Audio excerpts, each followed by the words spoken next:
partir deste momento, eu verei o depoimento de pessoas ou de instituições que são ou foram favoráveis à ordenação de mulher ao ministério pastoral.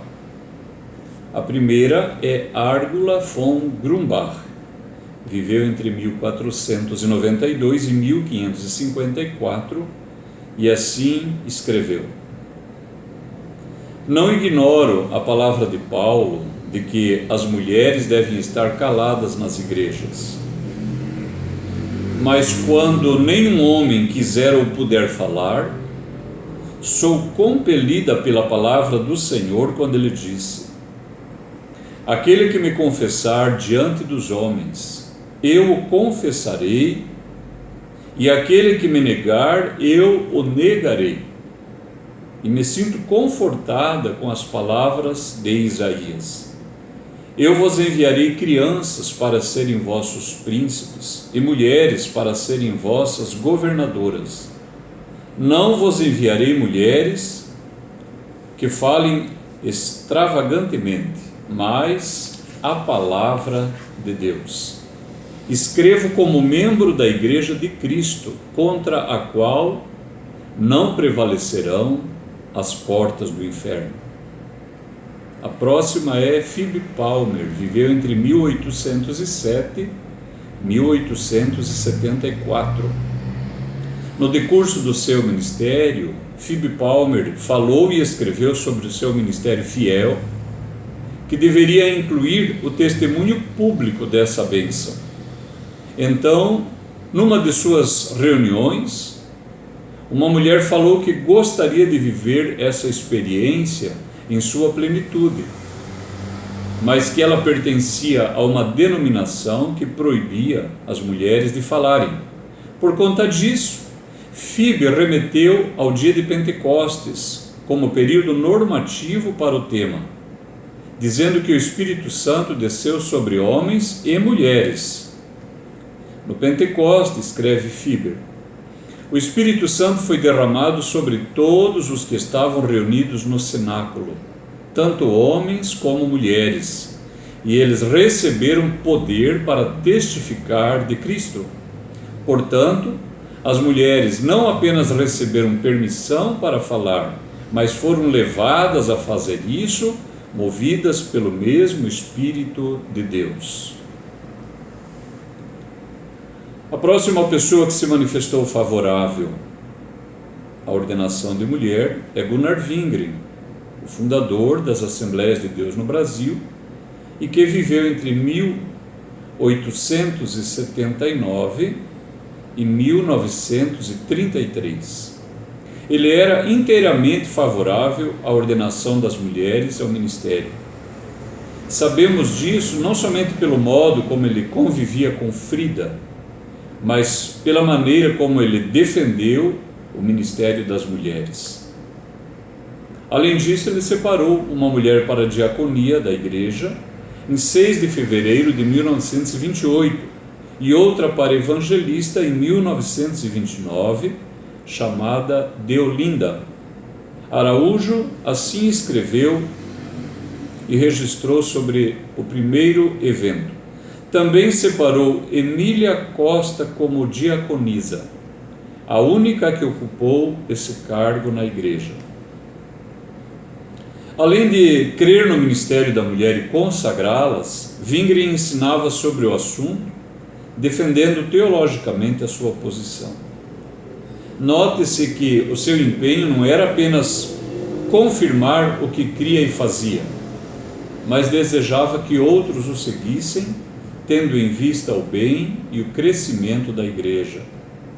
Ainda em setembro, no culto da sexta-feira, dia 27, destinado somente para os membros da igreja, Wingren pregou concernente aos dons espirituais e sobre o direito de a mulher falar na igreja.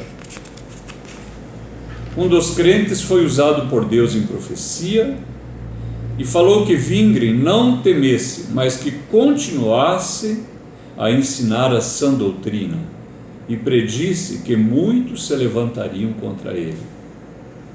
No começo de abril de 1930, escrevendo ao missionário Samuel Lindström, Gunnar Wingren declara sua certeza de que o chamado de Deus é para homens e mulheres sem distinção. Inclusive cita como se deu sua conversão e a experiência com o Espírito Santo. Assim ele escreveu: Deus chamou e ainda está chamando homens e mulheres para o serviço do Evangelho, para ganhar almas e testificar do seu amor e salvação. Eu mesmo fui salvo por uma irmã evangelista que veio visitar a povoação de Bjorka, Småland, Suécia, há quase 30 anos passados, para fazer cultos. Depois veio uma irmã dos Estados Unidos e me instruiu sobre o batismo com o Espírito Santo. Vejamos também o depoimento da irmã Amy McPherson, a fundadora da Igreja do Evangelho do Quadrangular, que viveu entre 1890 e 1944.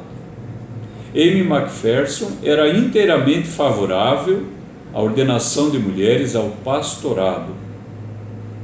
Não apenas ela liderava a igreja, como ordenava outras mulheres ao ministério e cedia o seu púlpito para que outras mulheres a ajudassem no pastoreio da igreja. No seu entendimento, se a mulher foi a primeira a pecar, deveria ser a primeira a reparar o erro. Se a mulher foi a primeira a introduzir o pecado no mundo, por que não deveria ser a primeira a removê-la? Escreveu ela e está registrado no seu livro. Vejamos também Frida Wingren, que viveu entre 1891 e 1940. Sabemos que ela era favorável à ordenação da mulher pelo modo como ela fala do seu chamado. Além disso, o modo seguro como desenvolve o próprio ministério, profetizando, pregando, liderando e escrevendo, deixam seu posicionamento bem claro. Entretanto, em 1930, em O Som Alegre, Frida traduz um artigo escrito por um missionário de nome F. Frasson, intitulado Filhas Profetizando, e que chama muito a atenção. O texto trata do maior número de mulheres em quase todas as igrejas. Se elas são a maioria e não podem ser ordenadas ao ministério, significa que a maior parte ficará calada. Está registrado assim no livro de Isael Araújo. É interessante vermos o que a Bíblia diz acerca do trabalho da mulher no Evangelho. Visto que 2/3 das pessoas convertidas no mundo são mulheres, esta questão torna-se importante. Suponhamos, pois, que verdadeiramente não existe mandamento contra o trabalho da mulher. Estamos, então, diante do triste fato de que Satanás procura empatar 2/3 das pessoas convertidas no mundo de trabalharem para o Senhor. E isto é um prejuízo enorme para a causa do Mestre. Em 1930, Frida recepcionou na igreja a missionária Signória Dragland, que seguia para a obra na Argentina. Quando esta pregou no domingo, 3 pessoas aceitaram a Jesus. Logo depois, a igreja recebeu a visita de Felisberta Barbosa, conhecida como Irmã Belinha, que pregou a palavra de Deus. No jornal O Som Alegre, Frida celebrou o modo como Deus estava usando aquelas mulheres. Graças a Deus, escreve ela, que Ele também está levantando irmãs brasileiras para pregarem a palavra.